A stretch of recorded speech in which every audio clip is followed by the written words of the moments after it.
معاملہ صرف اتنا تھا، اللہ کے نبی ایک سفر پہ غزوے میں گئے تھے، واپسی ہو رہی تھی، راستے میں ایک جگہ پڑاؤ ڈالا گیا تھا۔ حضرت عائشہ قضاء حاجت کرنے کے لیے پیشاب و پاخانہ کی ضرورت کے لیے جاتی ہیں، واپس آتی اپنے گلے میں دیکھتی ہیں ہار نہیں ہے، دوبارہ وہاں جاتی ہیں جہاں وہ قضاء حاجت کرنے کے لیے گئی تھی اپنا ہار تلاش کرنے۔ ادھر قافلے کی روانگی کا ٹائم ہو گیا، قافلہ جانے لگا۔ حضرت عائشہ بہت ہلکی پھلکی تھی، وزن ان کا بہت کم تھا، ان کی جو پالکی تھی، جو پالکی اٹھا کر کے اونٹ کے اوپر رکھی جاتی تھی، پالکی اٹھانے والوں نے یہ سمجھا کہ حضرت عائشہ اس کے اندر موجود ہے، جبکہ وہ نہیں تھی۔ انہوں نے پالکی کو اٹھایا اور اونٹ کے اوپر رکھ دیا اور اونٹ آگے چل پڑا۔ اب حضرت عائشہ واپس آئیں، دیکھا سارا قافلہ جا چکا ہے، بالکل سناٹا ہے۔ حضرت عائشہ وہیں پر جا کر کے بیٹھ گئی جہاں پر ان کی اونٹنی بیٹھی تھی۔ قافلے کے پیچھے ایک صحابی تھے، ان کا نام تھا صفوان بن معطل رضی اللہ تعالیٰ عنہ۔ ان کا کام یہ تھا کہ قافلے میں اگر کوئی سامان چھوٹ جائے، کوئی بچہ چھوٹ جائے، کسی کی کوئی چیز چھوٹ جائے تو پیچھے نظر رکھیں۔ انہوں نے دور سے دیکھا حضرت عائشہ رضی اللہ تعالیٰ عنہ بیٹھی ہوئی، انہوں نے پردے کی آیت اترنے کے پہلے جب صحابہ ایک دوسرے کی عورتوں کو دیکھا کرتے تھے اور پردے کی آیت اترنے کے بعد پھر چونکہ پردے کا حکم آ گیا پھر نہیں دیکھتے تھے، تو پہلے انہوں نے دیکھا تھا تو پہچان لیا، انہوں نے فوراً انا للہ و انا الیہ راجعون کہا اور اپنا منہ دوسری طرف کر لیا اور اپنی اونٹنی کو بٹھا دیا۔ حضرت عائشہ اونٹنی کے اوپر سوار ہوئی اور اس اونٹنی کی نکیل پکڑ کر کے حضرت صفوان اس اونٹنی کو لے کر کے آئے، اور جب تھوڑی تاخیر سے تھوڑا لیٹ پہنچے تو جب مدینہ پہنچے تو منافقوں نے کہا کہ صاحب یہ دیکھو عائشہ کو تو ان کے ساتھ چکر چل رہا ہے۔ اللہ کے نبی کی بیوی کے اوپر اتنا گھناؤنا الزام لگایا گیا، منافقوں نے اس معاملے کو بہت اچھالا اور 3 صحابہ کرام بھی ان منافقوں کے جھانسے میں آ گئے۔ ایک کا نام تھا حسان بن ثابت اور ایک کا نام تھا جو حضرت زینب کی بہن تھی حمنہ بنت جہش، اور اسی طریقے سے ایک تیسرے صحابی، 3 صحابی ایسے تھے جو اس معاملے میں انوالو ہو گئے، باقی سارے منافق لوگ تھے۔ 1 مہینے تک اللہ کے نبی ٹینشن میں رہے، تکلیف میں رہے۔ 1 مہینے کے بعد اللہ کے پیارے نبی حضرت عائشہ کے پاس آتے ہیں۔ حضرت عائشہ اپنے مائکے جا چکی ہیں، لمبا واقعہ میں شارٹ کر رہا ہوں۔ مدینہ پہنچ حضرت عائشہ اپنے مائکے ہیں، اللہ کے نبی آتے ہیں اور آ کر کے کہتے ہیں عائشہ اگر کوئی غلطی ہو گئی ہے تو اللہ سے معافی مانگو۔ حضرت عائشہ کہتی ہیں میں نے اپنے باپ سے کہا کہ آپ جواب دیجئے، باپ نے کوئی جواب نہ دیا۔ میں نے ماں سے کہا آپ جواب دیجئے، ماں نے کوئی جواب نہ دیا۔ میں کھڑی ہو گئی، میں نے کہا کہ آج اگر میں اپنی صفائی میں کہوں گی کہ میرا اس میں کوئی ہاتھ نہیں ہے، میں نے کچھ غلط نہیں کیا ہے، تو کوئی میری بات کا یقین نہیں کرے گا، اور اگر میں یہ کہہ دوں میں نے غلط کام کیا ہے سب میری بات کا یقین کر لیں گے۔ میں کچھ نہیں کہوں گی، میں وہی بات کہوں گی جو حضرت یوسف کے باپ نے کہی تھی، فَصَبْرٌ جَمِيلٌ وَاللَّهُ الْمُسْتَعَانُ عَلَىٰ مَا تَصِفُونَ۔ میں آپ سب کی اس بات پر بس صبر سے کام لیتی ہوں اور اللہ سے مدد مانگتی ہوں۔ اتنا حضرت عائشہ نے کہا اور چپ ہو گئی۔ اس کے بعد حضرت عائشہ کہتی ہیں اللہ کے نبی کی پیشانی پر پسینے کے قطرات نمودار تھے، اللہ کے رسول کی پیشانی پر پسینے کے قطرے نظر آنے لگے جو اس بات کا سنکیت تھے، علامت تھی، نشانی تھی جب قرآن کی آیتیں آپ کے اوپر اترنے والے۔ تھوڑی دیر کے بعد سورہ نور کی 10 آیتیں اللہ کے نبی کے اوپر نازل ہوتی ہیں، اور سورہ نور کی ان 10 آیتوں میں اللہ تعالیٰ اپنے نبی کی پیاری بیوی حضرت عائشہ کی برات کا اعلان کرتا ہے، ان کی بے قصوری کا اعلان کرتا ہے، ان کی بے گناہی کا اعلان کرتا ہے، اور انہی 10 آیتوں میں یہ آیت بھی اتری لولا اذ سمعتموہ ظن المؤمنون والمؤمنات بانفسہم خیرا۔ اے مسلمانوں جب تم نے یہ خبر سنی تمہارے نبی کی بیوی کے اوپر اتنا بڑا الزام لگا، جب تم نے یہ خبر سنی تو تم نے اپنے نبی کی بیوی کے ساتھ اچھا گمان کیوں نہیں کیا؟ وَقَالُوا هَذَا إِفْكٌ مُبِينٌ، اور تم نے یہ کیوں نہیں کہا کہ یہ بہت بڑا الزام ہے؟ یہ ہے اسلام کی تعلیم میرے بھائی، بدگمانی سے بچو، تحقیق کرو، کوئی خبر آئے کسی کے بارے میں اندھا دھند مان مت لو۔ آج ہمارا خاص طور سے نوجوان طبقہ سوشل میڈیا کا دور ہے، انٹرنیٹ کا دور ہے۔ میں چینل والے ہمارے بیٹھے ہوئے ہیں، بڑے ہنگامے کی کیفیت پیدا ہو رہی تھی، لیکن آپ سوچیں کہ آج اگر ہم یہ پابندیاں لگا رہے ہیں کہ چینل والے ریکارڈنگ نہ کریں تو ہم کیوں پابندیاں لگا رہے ہیں؟ بھئی ہمارا کیا نقصان ہے اگر یہ ریکارڈنگ کریں؟ آج کتنے چینل والے ہیں، میں کس کا نام لوں کس کا نہ لوں، میری تقریر کے ساتھ، مولانا جرجی صاحب کی تقریر کے ساتھ اور دوسرے علماء کی تقریر کے ساتھ اتنے گندے اور گھناؤنے فوٹو لگا رہے ہیں کہ آپ حیرت کریں گے میرے بھائیوں۔ ایک دینی تقریر ہے، ایک عالم دین، ایک مقرر ہے، آپ اس کی تصویر ننگی عورتوں کے ساتھ لگا رہے ہیں۔ اب کوئی چینل والا کہتا ہے صاحب ہم یہ کام نہیں کرتے، ہم کس کے اوپر بھروسہ کریں؟ ہم تو ان چینل والوں کو بھی جانتے ہیں جو بڑے پاک صاف ہیں، ان کے بھی 100-200 ویڈیوز میں سے کوئی ایک ویڈیو کا تھمبنیل آپ کو ایسا مل جائے گا جس میں ویو پانے کے لیے انہوں نے ایسا تھمبنیل لگایا ہے، غلط اس میں لڑکیوں کی تصویریں لگائی۔ ایک تقریر میں میں نے اپنے ایک فیملی کا واقعہ بیان کیا، اپنی بیوی کا ایک واقعہ بیان کیا، ایک چینل والے نے تھمبنیل بنائے مولانا کی بیوی کا واقعہ، ایک برقعے والی عورت کو لگا دیا، اور برقعے والی عورت بھی بڑی خوبصورت عورت، اس کا چہرہ نظر آ رہا تھا۔ تو میں نے اس کو میسج کیا کہ بھائی تم نے یہ لگایا ہے، اب دنیا والے تو نہیں سمجھ گئے عبدالغفار صاحب کی بیوی ہے۔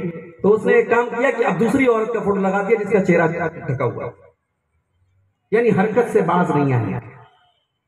سوشل میڈیا بہت اچھی چیز ہے میرے بھائیوں، مگر آج ہم نے غلط استعمال کر کے اس کو خراب بنا ڈالا ہے۔ یوٹیوب اتنی خراب جگہ نہیں تھی، آج مجھے کہنے دیجئے چینل پر تقریریں آ رہی ہیں اور تقریروں کے اوپر نان اسکیپیبل ایڈ آ رہے ہیں، 3-3 4-4 منٹ کے ایڈ آ رہے ہیں۔ مولانا کی تقریر سننے کے لیے آدمی بیٹھا ہے اور اس پہ میوزک اور گانا بج رہا ہے اور فضول قسم کے ایڈ آ رہے ہیں۔ کیوں یہ ایڈ آ رہے ہیں؟ علماء کے فتوے موجود ہیں کہ اگر ایڈ ناجائز اور حرام چیزیں اس ایڈ کے اندر آ رہی ہیں وہ ایڈ صحیح نہیں ہے، اور جب ایڈ صحیح نہیں ہے تو اس ایڈ کے ذریعے انکم کرنا بھی صحیح نہیں ہے۔ علماء کے فتوے موجود ہیں، آپ پتہ کر لیجیے۔ میں مفتی نہیں ہوں، میں فتویٰ نہیں دیتا ہوں، لیکن جو ہماری جماعت کے بڑے بڑے علماء ہیں ان کے فتوے آپ انٹرنیٹ پر دیکھ سکتے ہیں۔ یہ حالات ہے میرے بھائی۔ ہمارا نوجوان، ابھی فلسطین کا مسئلہ چل رہا ہے، ایک ویڈیو آج کل بڑا وائرل ہو رہا ہے صاحب، بیت المقدس کی چھت پر مجاہدین کھڑے ہوئے ہیں جھنڈا لے کر کے اور نعرے تکبیر اللہ اکبر پڑھ رہے ہیں اور کوئی اذان دے رہا ہے، سارا ویڈیو فیک ہے، بالکل فرضی ویڈیو ہے۔ تو یہ سوشل میڈیا پر کوئی ویڈیو ہے، کوئی فوٹو ہے، اس کو آپ شیئر کرنے کے پہلے قرآن کی اس آیت کو ہمیشہ اپنے سامنے رکھیں۔ یا ایھا الذین آمنوا ان جاءکم فاسق بنبأ فتبینوا، اے ایمان والو جب تمہارے پاس کوئی خبر لے کر کے کوئی آئے تو تحقیق کر لو، جانچ لو خبر صحیح ہے کہ غلط ہے۔ یہ اصول بتا دیا اسلام نے کہ ہم ایک سٹیزن، ایک ریسپانسیبل سٹیزن بنے، ایک ذمہ دار ناگرک بنے، ہم کوئی ہر سنی سنائی بات کو پھیلانے والے نہ بنے میرے بھائی۔ اللہ کے نبی کے پاس ایک صحابی آتے ہیں، نام ہے معیذ اسلمی رضی اللہ تعالیٰ عنہ، آ کر کے کہتے ہیں اللہ کے نبی مجھے پاک کر دیجئے، طہرنی، مجھے پاک کر دیجئے، مجھے صاف کر دیجئے۔ اللہ کے نبی نے کہا جاؤ یہاں سے، جاؤ اللہ سے معافی مانگو، اللہ سے توبہ۔ آپ نے ٹال دیا۔ دوسرے دن پھر آئے، طہرنی یا رسول اللہ، اے اللہ کے نبی مجھے پاک کر دیجئے، آپ نے پھر ٹال دیا۔ تیسرے دن پھر آئے، آپ نے پھر ٹال دیا۔ چوتھے دن آئے، اے اللہ کے نبی مجھے پاک کر دیجئے، آپ نے فرمایا کس چیز سے پاک کر دوں؟ اے اللہ کے نبی میں شادی شدہ ہوں، میں نے زنا کر لیا ہے، میں نے ایک عورت کے ساتھ بدکاری کر لی ہے، اور مجھے پتا ہے کہ اسلام کے اندر زنا کی سزا سزائے موت ہے۔ اے اللہ کے نبی مجھے پتھروں سے مار مار کے ختم کر دیجئے، مجھے سزا دے دیجئے، پاک کر دیجئے مجھے، دنیا کی سزا جھیل لوں، آخرت میں سزا نہ جھیلنا پڑے۔ اے اللہ کے نبی مجھے اس کی سزا دے دیجئے۔ آپ نے صحابہ سے پوچھا ابھی ہی جنون، ذرا پتہ لگاؤ کہ ان کا دماغ صحیح ہے کہ نہیں، کہیں ایسا تو نہیں کہ پاگل پن کا دورہ ان کے اوپر چڑھ رہا ہے۔ صحابہ نے تحقیق کر کے بتایا اے اللہ کے نبی بالکل ٹھیک ہے، ان کے دماغ میں کوئی پرابلم نہیں ہے۔ پھر آپ نے فرمایا اشرب الخمرہ، ذرا پتہ تو کرو یہ شراب پی کر کے تو نہیں آئے، کہیں نشے کی حالت میں آ کر کے یہ بات تو نہیں کہہ رہے ہیں۔ صحابہ نے چیک کیا کہ نہیں ہے اللہ کے نبی یہ نشے کی حالت میں بھی نہیں ہے۔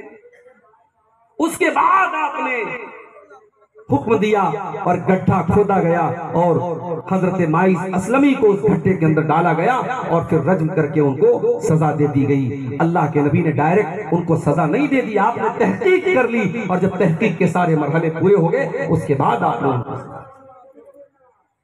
اور آگے بڑھیے۔ قرآن میں اللہ تعالیٰ ایک نبی کا واقعہ بیان کرتا ہے، نبی کا نام ہے سلیمان علیہ السلام۔ ان کو اللہ تعالیٰ نے پرندوں کی بولی بھی سکھائی تھی، پرندوں کی بولیوں کو بھی یہ سمجھ لیتے تھے، سن لیتے تھے۔ اچھا، اللہ تعالیٰ نے حضرت سلیمان کو بہت بڑا امپائر دیا تھا، بہت بڑی حکومت دی تھی، پرندوں پر بھی ان کی حکومت تھی، اور حضرت سلیمان روزانہ پرندوں کو اور تمام جو ان کے حکومت کے دائرے میں آتے تھے ان کو چیک کرتے تھے۔ ایک مینیجر کی ذمہ داری کیا ہے، اس کے انڈر میں جو چیز ہو اس کو چیک کرے۔ آپ کسی مدرسے کے ذمہ دار ہیں، کسی مدرسے کے مینیجر ہیں، کسی اسکول کے پرنسپل ہیں، آپ کی ذمہ داری آپ دیکھیں پڑھائی ہو رہی کہ نہیں ہو رہی۔ حضرت سلیمان نے جانچ کیا تو دیکھا ہدہد نظر نہیں آ رہا۔ ہدہد ایک پرندہ ہوتا ہے۔ قال ما لیا لا ارى الهدهد، کیا بات ہے ہدہد نظر نہیں آ رہا ہے، ہدہد نظر نہیں آ رہا ہے۔ لأذبحنه، میں ہدہد کو سزا کے طور پہ ذبح کر دوں گا، او لیاتینی بسلطان مبین، یا تو ہدہد آ کر کے کوئی صحیح عذر بیان کرے کہ وہ کیوں غائب ہے، کیوں لاپتہ ہے۔ ابھی حضرت سلیمان یہ بات کر ہی رہے تھے کہ دیکھا ہدہد اڑ کے چلا آ رہا ہے، اور ہدہد آ کے کہتا ہے انی احط بما لم تحط به، اے سلیمان علیہ السلام میں وہ چیز پتا کر کے آیا ہوں جو آپ بھی نہیں جانتے۔ ہمارے بہت سارے بھائی عقیدہ رکھتے ہیں اللہ کے نبیوں کو علم غیب ہے، اس عقیدے کی تردید یہاں ہو رہی ہے۔ ہدہد کہہ رہا ہے، ایک پرندہ کہہ رہا ہے حضرت سلیمان علیہ السلام سے میں وہ خبر لے کر کے آیا ہوں جو آپ کو پتا نہیں۔ وَإِنِّي جِئْتُكَ مِن سَبَإٍ بِنَبَإٍ يَقِينٍ، اے سلیمان علیہ السلام میں ملک سبا سے خبر لے کر کے آیا ہوں۔ انی وجدت امرأة تملکہ، میں نے دیکھا کہ ملک سبا پر ایک عورت حکومت کر رہی ہے، ملکہ بلقیس کی حکومت وہاں چلتی ہے۔ میں نے دیکھا وہ سورج کے آگے سجدہ کرتے ہیں، وہ چاند کے آگے سجدہ کرتے ہیں، اللہ کو چھوڑ کر کے وہ اللہ کی مخلوقات کے آگے سجدہ کرتے ہیں۔ تو حضرت سلیمان نے ہدہد کی یہ بات سن کر کے فوراً مان نہیں لیا۔ قال سننظر اصدقت ام كنت من الغائبین ام كنت من الكاذبین، کہا کہ ہم پتہ لگائیں گے کہ تو سچ بول رہا یا تو جھوٹا ہے، ہم پتہ لگائیں گے، ہم تیری بات کو فوراً نہیں مان لیں گے۔ حضرت سلیمان علیہ السلام نے بھی ہم کو سبق دیا کہ جب کوئی خبر آئے تو ہم تحقیق کریں، ہم جانچ کریں، ہم فوراً اس خبر پر یقین نہ کر لیں۔ کہ پہلا اصول بتایا میرے بھائیو، اللہ نے اپنے گھر کو اگر جھگڑوں سے بچانا ہے، اپنے خاندان کے مسائل سے اگر اپنے آپ کو بچانا ہے، پہلا سبق اللہ نے دیا کوئی خبر آئے تو تحقیق کرو۔ دوسرا سبق وَإِن طَائِفَتَانِ مِنَ الْمُؤْمِنِينَ اقْتَتَلُوا فَأَصْلِحُوا بَيْنَهُمَا، اگر مسلمانوں کی دو جماعتوں کے درمیان اختلاف ہو جائے، جھگڑا ہو جائے تو تم صلح کرا دیا کرو۔ یا صلح کون کراتا ہے صاحب؟ یہاں تو ہم نمک چھڑکتے ہیں زخم کے اوپر، آگ لگ جائے تو آگ بھڑکاتے ہیں، آگ کو بجھاتا کون ہے؟ دو بھائی میں جھگڑا ہو گیا تو چار لوگ مزہ لینے کے لیے آ جاتے ہیں، کیوں جھگڑا ہو رہا ہے؟ کوئی چکانے نہیں آئے گا، کوئی جھگڑا ختم کرنے نہیں آئے گا، جھگڑے کا تماشا دیکھنے کے لیے ہزاروں لوگ آ جائیں گے۔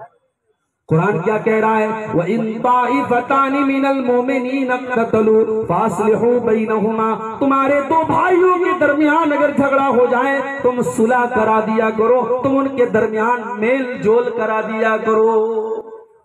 ہمارے نبی اسی لیے آئے تھے میرے بھائی، ہمارے نبی میل کرنے کے لیے آئے تھے، لوگوں کو ملانے کے لیے آئے تھے، ہمارے نبی جھگڑا پیدا کرنے کے لیے نہیں آئے تھے۔ آج ہمارے یہاں کتنے طریقے کے جھگڑے چل رہے ہیں، کہیں برادری کا جھگڑا ہے، کہیں زبان کا جھگڑا ہے، کہیں مذہب کا جھگڑا ہے، کہیں مسلک کا جھگڑا ہے۔ میرے نبی جھگڑا ختم کرنے کے لیے آئے تھے، میرے نبی نے پتھر کھا کھا کر کے لوگوں کو جوڑا ہے۔ آج لوگ مرغا کھا کھا کر کے لوگوں کو توڑنے کی کوشش کر رہے ہیں، میرے نبی نے پتھر کھایا، لوگوں کو ملایا۔ آج پھول کی مالائیں پہن پہن کر کے لوگوں کے درمیان جدائی پیدا کی جا رہی، لوگوں کو دور کیا جا رہا ہے۔ میرے نبی کیوں آئے تھے؟ اللہ نے فرمایا وَاذْكُرُوا نِعْمَةَ اللَّهِ عَلَيْكُمْ إِذْ كُنْتُمْ أَعْدَاءً فَأَلَّفَ بَيْنَ قُلُوبِكُمْ فَأَصْبَحْتُمْ بِنِعْمَتِهِ إِخْوَانًا۔ او لوگو میری نعمتوں کو یاد کرو، میرے احسان کو یاد کرو۔ جب تمہیں ایک دوسرے کے دشمن تھے، ہم نے اپنے نبی کو بھیج کر کے تمہیں بھائی بھائی بنا دیا۔ اللہ کے نبی دشمنوں کو دوست بنانے آئے تھے، صلح کرا دیا۔ ایک بات بتاؤں آپ کو، اللہ کے نبی پوری زندگی جب تک آپ صحت کی حالت میں رہے، کبھی ایسا نہیں ہوا کہ مدینہ میں آپ رہے ہوں اور آپ کی جگہ نماز کسی اور نے پڑھا، کبھی ایسا نہیں ہوا۔ مگر ایک مرتبہ ایسا ہوا، آپ مدینہ کے اندر موجود ہیں، عصر کی نماز کا ٹائم ہے، اقامت کا ٹائم ہو چکا ہے، اذان ہو چکی ہے، اقامت کا ٹائم ہے۔ حضرت بلال تلاش کر رہے ہیں، اللہ کے نبی نظر نہیں آ رہے ہیں۔ اللہ کے نبی کے بعد اگر صحابہ کسی کو درجہ دیتے تھے، مقام دیتے تھے، حضرت ابوبکر صدیق کو دیا کرتے تھے۔ حضرت بلال نے کہا اے ابوبکر آپ چل کر کے نماز پڑھا دیجیے۔ حضرت ابوبکر آگے بڑھے، اللہ اکبر کہہ کر کے نماز پڑھانا شروع کیا۔ تھوڑی دیر کے بعد اللہ کے نبی مسجد میں آئے اور آپ سب میں شامل ہو گئے۔ صحابہ کرام محسوس کر لیتے اپنے نبی کی خوشبو سے کہ اللہ کے نبی تشریف لا چکے ہیں۔ اب صحابہ کرام کے لیے بڑی عجیب بات ہے کہ اللہ کے نبی آ چکے ہیں، اب ابوبکر نماز کیسے پڑھائیں گے؟ صحابہ تالی بجانے لگے، صحابہ کرام تالی بجانے لگے کہ ابوبکر جلدی سے اب پیچھے چلے آؤ، اللہ کے نبی آ چکے ہیں۔ جب بہت زیادہ تالی بجانے لگے، حضرت ابوبکر نے کنکی سے دیکھا تو سب کے اندر اللہ کے پیارے نبی نظر آئے۔ اللہ کے پیارے نبی نے ہاتھ سے اشارہ کیا کہ ابوبکر تم کنٹینیو رکھو، تم نماز پڑھاتے رہو، لیکن ابوبکر صدیق نہیں رکے اور جلدی سے پیچھے چلے آئے، پیچھے سب میں چلے آئے۔ سب میں صحابہ نے جگہ بنا دی اور پیچھے سب میں چلے آئے۔ اللہ کے نبی آگے بڑھے، آپ نے نماز پڑھائی، باقی نماز جب آپ نے سلام پھیرا، آپ نے لوگوں سے کہا کہ اے لوگوں، امام سے اگر کوئی غلطی ہو جائے تو عورتوں کو حکم ہے کہ وہ تالی بجائیں گی، وہ ہاتھ پر ہاتھ ماریں گی، مردوں کو حکم ہے وہ سبحان اللہ کہیں گے، تمہیں تالی نہیں بجانا ہے۔ اور اے ابوبکر جب میں نے اشارہ کیا کہ تم نماز کنٹینیو رکھو، تم نماز پڑھاتے رہو، تو اے ابوبکر تم پیچھے کیوں چلے آئے؟ تو جانتے ہیں ابوبکر صدیق نے کیا جواب دیا؟ کہا اے اللہ کے نبی ما کانا لابن ابی قحافہ یصلی بالناس، اے اللہ کے نبی ابو قحافہ کے بیٹے کی اتنی ہمت نہیں ہے، اے اللہ کے نبی ابو بکر کی اتنی ہمت نہیں ہے کہ اللہ کے نبی موجود ہو اور ابو بکر لوگوں کو نماز پڑھائے۔ جب تک نبی موجود ہے ابو بکر اپنی حیثیت یہ نہیں سمجھتا کہ وہ لوگوں کو نماز پڑھائے۔ یہ اکلوتا واقعہ ہے اللہ کے نبی کی پوری سیرت کا کہ آپ مدینہ کے اندر تھے اور ابو بکر صدیق نماز پڑھانے کے لیے کھڑے ہوئے تھے اور آپ تندرستی کی حالت میں تھے۔ آپ کیوں ٹائم پر نماز کے ٹائم حاضر کیوں نہیں تھے؟ بخاری کے اندر اس کا جواب ملتا ہے، اللہ کے نبی دو قبیلوں کے درمیان صلح کرانے کے لیے گئے تھے، دو قبیلوں میں جھگڑا ہو گیا تھا، اللہ کے نبی اس جھگڑے کو چکانے کے لیے، اتنی اہمیت تھی میرے نبی کی نظر میں، دو قبیلوں کا جھگڑا چکانے کے لیے آپ گئے تھے اور وہاں دیر ہو گئی، عصر کی نماز کی اقامت کا ٹائم ہو گیا، اتنی دیر ہو گئی۔ اس سے اندازہ لگاؤ میرے بھائی اسلام کی نظر میں صلح کرانے کی کتنی اہمیت ہے۔ جھوٹ بولنا کتنا بڑا پاپ ہے۔ اللہ کے نبی نے فرمایا مومن جھوٹا نہیں ہو سکتا، مومن کذاب نہیں ہو سکتا، اتنا بڑا پاپ ہے جھوٹ بولنا۔ لیکن اگر دو بچھڑے ہوئے دلوں کو ملانے کے لیے، دو بھائیوں کی دشمنی کو ختم کرنے کے لیے اگر جھوٹ بھی بولنا پڑے تو اللہ کے نبی فرماتے ہیں لیس الکذاب الذی یصلح بین الناس، لوگوں کے درمیان صلح کرانے کے لیے، لوگوں کے دل کو ملانے کے لیے اگر جھوٹ بولنا پڑے تو وہ جھوٹ نہیں ہے، جھوٹ بولا جا سکتا ہے، ضرورت پڑنے پر، یہ نہیں بلا وجہ نہیں، ضرورت اگر پڑنے پر دو لوگوں کے درمیان اگر میل ملاپ کرانے کے لیے جھوٹ بھی بولنا پڑے تو جھوٹ بھی بولا جا سکتا ہے۔ یہ جو صلح کرانا کا معاملہ ہے میرے بھائیوں، اس کا کتنا اونچا مقام ہے، ذرا آپ وہ حدیث دیکھیے، ابو داؤد شریف کے اندر وہ حدیث موجود ہے۔ اللہ کے پیارے نبی فرماتے ہیں الا اخبرکم بافضل من درجۃ الصیام والصلاۃ والصدقہ، اے میرے صحابہ میں تم کو ایک ایسی نیکی کے بارے میں بتانا چاہتا ہوں جو نماز سے افضل ہے، جو روزہ سے افضل ہے، جو صدقہ سے افضل ہے۔ صحابہ نے کہا اللہ کے نبی ایسی کون سی نیکی ہے؟ آپ نے فرمایا اصلاح ذات البین، آپس میں صلح کرا دینا، بچھڑے ہوئے لوگوں کو ملا دینا، جن دلوں میں دوری پیدا ہو گئی ان دلوں کی دوری کو ختم کر دینا، میل ملاپ پیدا کر دینا، صلح کرا دیا کرو۔ میرے مسجد میں چار لوگ بیٹھ کر کے کنارے خسر کریں جائز نہیں ہے، اللہ نے منع کیا ہے۔ اکیلے بیٹھ کر کے مسجد میں لوگ خسر چپ کے بات کریں، یہ اسلام کے اندر منع کیا ہے اللہ کے نبی نے۔ لیکن اگر دو بھائیوں کے درمیان صلح کرانے کے لیے اگر کچھ لوگ چپ کے بات کر رہے ہیں تو اللہ تعالیٰ فرماتا ہے سورہ نساء کے اندر لا خیر فی کثیر من نجواہم الا من امر بصدقۃ او معروف او اصلاح بین الناس۔ او لوگوں، تمہیں چپ کے بات کرنے کی اجازت نہیں ہے، تمہیں کنارے بیٹھ کر کے خسر کرنے کی اجازت نہیں ہے، لیکن ہاں اگر کسی کو تم صدقہ خیرات کرنے کا حکم دے رہے ہو، کسی کو نیکی کا حکم دے رہے ہو، یا لوگوں کے درمیان صلح کرا رہے ہو، لوگوں کے درمیان میل ملاپ کرا رہے ہو، تو اس کے لیے تم چپ کے بات بھی کر سکتے ہو۔ تو یہ دوسری نصیحت ہے اللہ تعالیٰ۔ اچھا مومن بھائی ہے ہمارا، اللہ نے کہا کہ اپنے بھائی کے درمیان صلح کرا دیا کرو۔ ہر مومن دوسرے مومن کا بھائی ہے۔ فلسطین میں آج میرے بھائی کیا ہو رہا ہے؟ چھوٹے بچے بیچارے، ان کی آنکھوں کے سامنے ان کے گھر ٹوٹ رہے ہیں، ان کے باپ مر رہے ہیں، ان کی مائیں مر رہی ہیں۔ اگر ہمارے دل میں ان بچوں کی، ان کے باپوں کی، ان کی ماؤں کی تکلیف اگر ہم اپنے دل میں محسوس نہیں کرتے تو کف ہے ایسے ایمان پر، ایسے اسلام پر۔ میرے بھائیوں، ہمارا ایمان ہم سے یہ تقاضا کرتا ہے کہ اپنے ان بھائیوں کے لیے ہم اپنے دل میں تڑپ پیدا کریں۔ ہمارے لیے کوئی یہ عام بات نہیں، ساتھ جنگ ہو رہی ہے، چلو فلسطین اور اسرائیل میں ایک جنگ ہو رہی ہے، میں ٹرین میں آ رہا تھا، لوگ مزے لے کے نیوز سن رہے ہیں۔ آج ماحول تو آپ دیکھیے کیا ماحول چل رہا ہے، لوگ مزے لے کر کے اسرائیل اور فلسطین کی نیوز سن رہے ہیں، اور اللہ کی قسم یہاں کلیجہ کٹ رہا ہے کہ ہمارے بچے وہاں شہید ہو رہے ہیں، ہماری مائیں وہاں بیوہ ہو رہی ہیں، ہمارے کتنے بھائی، پورا شہر آج ویران ہو گیا، پورا غازہ شہر آج پورا ویران کر دیا گیا، ان پر سپلائی، پانی کی سپلائی بند کر دی گئی، بجلی کاٹ دی گئی، اور کھانے کی رسد وہاں بھیجنا بند کر دیا گیا۔ یہ ظلم آج دنیا کو، یہ ظلم نہیں دکھائی دے رہا ہے؟ میرے بھائیوں، ایک مومن دوسرے مومن کا بھائی ہوتا ہے۔ کبھی یہ نہ سوچو کہ یو پی کے اندر کچھ ہو رہا ہے تو صاحب ہم تو سیف ہیں، یو پی والا یہ نہ سمجھے بہار کے اندر کچھ ہو رہا ہے ہم تو سیف ہیں۔ پوری دنیا کا مومن، پوری دنیا کا مسلمان اپنے مسلمان بھائی کو بھائی سمجھے، اس کی تکلیف کو اپنی تکلیف سمجھے، اس کے درد کو اپنا درد سمجھے۔ اسی لیے اللہ کے نبی فرماتے ہیں المومن للمومن کالبنیان یشد بعضہ بعضا، ارے مسلمان تو مسلمان کے لیے ایک بلڈنگ کی طرح ہوتا ہے، ایک عمارت کی طرح ہوتا ہے۔ بلڈنگ کھڑی ہوتی ہے، اس میں پلرز ہوتے ہیں، اس میں اینٹیں ہوتی ہیں، اس میں سیمنٹ ہوتا ہے، اس میں چھڑ ہوتا ہے۔